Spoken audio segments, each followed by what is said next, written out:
परमात्मा ने वहां जाकर कहा भी स्नान करूंगा मैं बिजली खां, क्योंकि वहां का मालिक प्रबंधक वही था। बिजली खां मैं स्नान करूंगा बहते पानी में। वहां एक आमी नाम की दरिया बहा करती थी। कहते हैं भगवान शिव ने श्राप दे रखा था, वह सूख की गई थी। बिजली खां पठान ने कहा कि प्रभु आपके स्नान के लिए बाहर से पानी मंगवाया है, यहां पानी कुएं का भी नहीं रहा अच्छा, और यह इसका दरिया भी सूखी पड़ी है प्रभु, इसमें जल नहीं है। तो परमेश्वर ने कहा भी दिखाओ कहाँ है वो सूखी नदी कहाँ है। उस नदी बिल्कुल जहां पर परमात्मा का ने जो शरीर गए थे उससे से ज्यादा 400 फुट की दूरी पर, बल्कि 250 फुट की दूरी पर अब वो नदी आज भी विद्यमान है। ये दास 3 बार संगत को साथ ले जाकर देख कर आया, उनको दिखा के लाया और दृढ़ विश्वास हो गया उनको कि सचमुच गुरुजी जो कहते हैं वो सत्य है। तो वहां जाकर परमेश्वर खड़े हो गए और सेना भी गई, दर्शक भी निरे जा रहे। वहां काशी से भी, बनारस से आगे, रुद्र के क्षेत्र के आगे भी कैसे शरीर छोड़ेगा। तो वहां आकर के परमात्मा ने उस नदी पर ऐसे किया था जैसे ट्रैफिक का सिपाही करा करे, जिधर से बुलानी हो चलने देनी हो ऐसे कर दे, वो सारी खखाट ठा देती है ट्रैफिक। ऐसे परमात्मा ने वहां खड़ा होकर ऐसे कर दिया। तो कहते हैं काफी दूरी पर एक धमाका सा हुआ और जैसे पानी का स्रोत बह के ऐसा चला कि पूर्ण रूप से नदी फुल होकर फुल स्वयं पर निर्मल जल से भर के आ गई।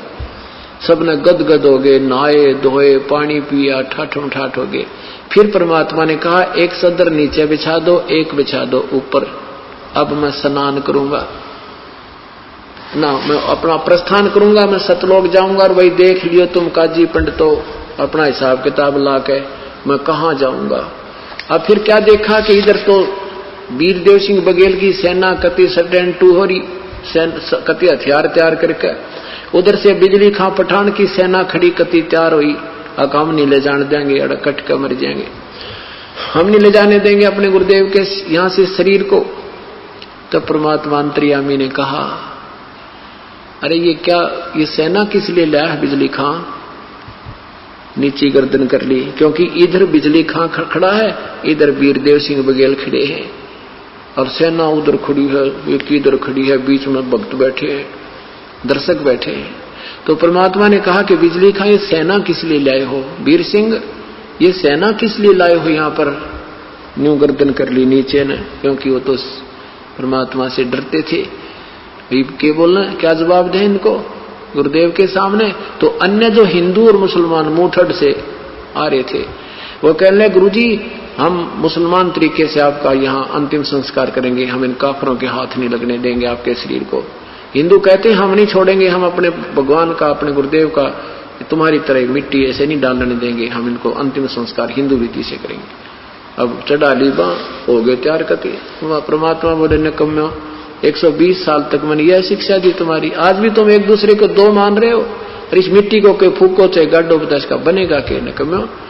फिर सब शांत हो गए, क्योंकि वो तो उनसे परिचित थे कि परम शक्ति है। और कहा कि वे सुन लो मेरा ये अंतिम वचन समझो, मेरा आदेश है, ठीक है तुम नहीं मानते हो, मेरे शरीर के 2 टुकड़े कर देना। वैसे तो तुम्हें शरीर नहीं मिलेगा मेरा इसमें, फिर भी जो वस्तु मिले उसको आधी आधी कर लेना, पर ना जच्चा उनके शरीर ना मिला करा, शरीर तो पावेगा। परमात्मा ने कहा कि ये मेरी बात मान लेना कि इसमें से आधे आधे वस्तु ले लेना, एक चदर में नीचे बिछाऊंगा, एक ऊपर ओढ़ूंगा, एक हिंदू ले लेना, एक मुसलमान ले लेना, और मेरा जो बीच में शरीर मिल रहा है तो उसने आधा आधा बांट लेना, पर तुम्हें 3 तलाक जाए आपस में लड़े होते। परमात्मा ने ऐसा कहकर के एक चदर नीचे बिछा दी, थोड़े थोड़े फूल वैसे सुगंधित से 2-2 इंच डाल दिए भक्तों ने, वो गुरुजी लेटेंगे और उसके ऊपर लेट के एक चदर ऊपर ओढ़ ली। और थोड़ी देर, कुछ देर के बाद क्या देखा, आकाशवाणी हुई ऊपर तो, और कहा भी देख लो उस चदर के नीचे मेरा शरीर नहीं है और मैं जा रहा हूं अपने सतलोक को, और प्रेम पूर्वक रहना बच्चों, तुम गलती बहुत कर गए। ऊपर देखा तो एक बहुत तेजों में शरीर, बहुत तेजों में जैसे प्रकाश का गोल प्रकाश जा रहा हो, क्योंकि दूर होने से वो शरीर ना दिख करके परमात्मा का क्योंकि हमारी दृष्टि से हम उसके ओरिजिनल शरीर को देख भी नहीं सकते। सबने नो देखा वो गए भगवान। तो कहा कि देख लो वे तुम अपने जंतर मंतर अपने वेद कतेब खोल के या जंत्री में कहा जा रहा हूं, मैं स्वर्ग से भी पार जा रहा हूं। उन्हें कहा मैं तुमको तो यहां पर गधा बनता मरने वाला। तो परमात्मा वहां सतलोक पहुंच गए और उधर से क्या हुआ कि दोनों हिंदू और मुसलमान एक दूसरे के लपट के ऐसे रोए जैसे बान भाई रोया करें माता पिता की मृत्यु पे। इस तरह चिपट जाते हैं और एक दूसरे को कहते हैं भाई हम तो महापापी थे, हमने भगवान को समझा नहीं, हम तो जुल्म कर दिया है, भगवान हमें कैसे क्षमा करोगे। और नहीं अगर परमात्मा विचार करना पुण्यात्माओं, ये निष्कर्ष है, ये सार निकालना हमने, ये सार निकालना, अब इसका निष्कर्ष निकालना है कि जैसे भगवान श्री कृष्ण जी ने प्रयत्न किया था, 3 बार शांति दूत बनकर गए थे कौरव पांडवों के युद्ध को समाप्त करने के लिए, युद्ध न हुए, लेकिन श्री कृष्ण जी काल के सामने फेल हो गए।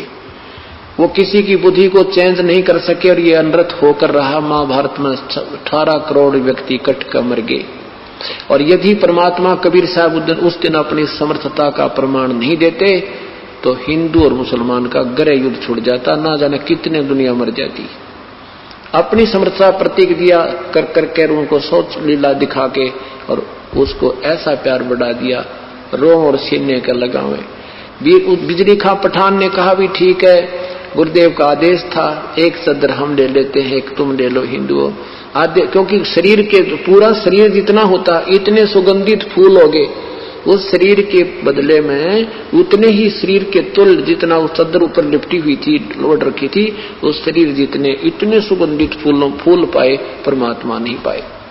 आधे फूल हिंदुओं ने एक चद्दर, आधे फूल ही मुसलमानों ने एक चद्दर लेके, और बिजली खां पठान ने वही स्थान दे दिया, यहां बनाओ आपकी इच्छा और वहां ले जाओ काशी आपकी इच्छा। तो हिंदुओं ने भी, वीर सिंह ने भी कहा कि जब परमात्मा हमें एक करके गए हैं तो हम 2 नहीं होना चाहते। फिर भी क्योंकि अन्य लोग थे, कुछ लोग ऐसे थे भी ठीक है, तो अलग अलग आदेश है सतगुरु का, तो वहीं पर 100 फुट की आपस में फैसला नहीं है दोनों यादगारों का, आज भी प्रमाण है, आज भी प्रमाण है। और बिजली खां पठान ने कहते हैं 500 बीघा जमीन तो हिंदुओं वाली कब उस हिंदुओं ने जो बना रखी है यादगार उसके नमत कर दी, और 500 बीघा मुसलमान वालों को, 500 बीघे आज भी जमान उनको जमीन अलॉट है। और परमात्मा हमें एक करके चलेगे पर हम समझे कति नहीं।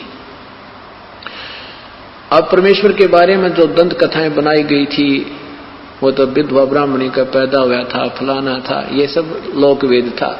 और उन लोगों की बातों पर के विश्वास करें जो कृष्ण जी को अजर अमर बताया करते, और उनकी हिस्ट्री शीट, उनके जीवन चरित्र में उसमें कहते हैं हम तो नासवान है।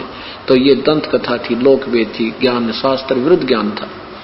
तो गरीबदास साहिब ने अपने परमात्मा के विषय में क्या बताया है कि नाम अगर पियाना सतगुरु की, नाम अगर पियाना सतगुरु की, नाम अगर पियाना हो, दोनों दीन चले संग जाके हिंदू मुसलमाना हो, दोनों दीन चले संग जाके हिंदू मुसलमाना हो। जब काशी से परमात्मा चले मगहर की तरफ, उस समय का एक अमर वाणी बोली है उन्होंने कि नाम अगर पियाना सतगुरु की, नाम अगर पियाना माने प्रस्थान, कि नाम अगर पियाना सतगुरु की, नाम अगर पियाना हो, दोनों दीन चले संग जाके वो हिंदू मुसलमाना हो।